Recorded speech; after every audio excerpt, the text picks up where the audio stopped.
తన తపశక్తితో ఆ బొమ్మకు ప్రాణం పోసి వారికి వద్ద కాపలా ఉంచి ఎవరికి లోపల రానివ్వద్దని చెప్పి స్నానానికి వెళ్ళింది.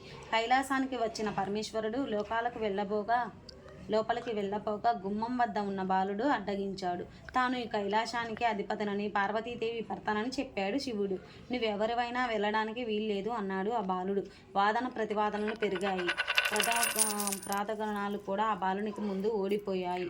పట్టుదల పెరిగి శివుడి కోపంతో తన త్రిశూలంతో బాలుని శిరస్సును ఖండించాడు. పార్వతి వచ్చి నిర్జీవుడై ఉన్న బిడ్డను చూసి, నాదా, పసివాణ్ణి ఇంత దారుణంగా శిక్షిస్తారా అని శోకించింది. శివుని మనసు కరిగింది. తన తొందరపాటుకు చింతించింది. ఈ బిడ్డనే బ్రతికిస్తానని పార్వతికి మాట ఇచ్చాడు. వెంటనే తన పరివారాన్ని పంపించి ఉత్తరముఖంగా పడుకొని ఉన్న వారి శిరస్సును తెమ్మన్నాడు. ఆ పరివారం ముల్లోకాలు గాలించి వెతకగా గజాసురుడు ఉత్తర దిక్కుగా పడుకొని మరణస్థితిలో ఉన్నాడు.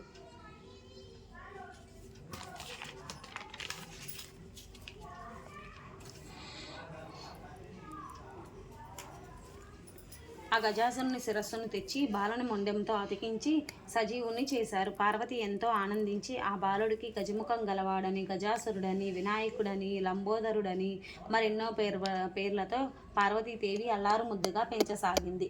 వినాయకుడికి ఆధిపత్యము. కొంతకాలము తర్వాత పార్వతి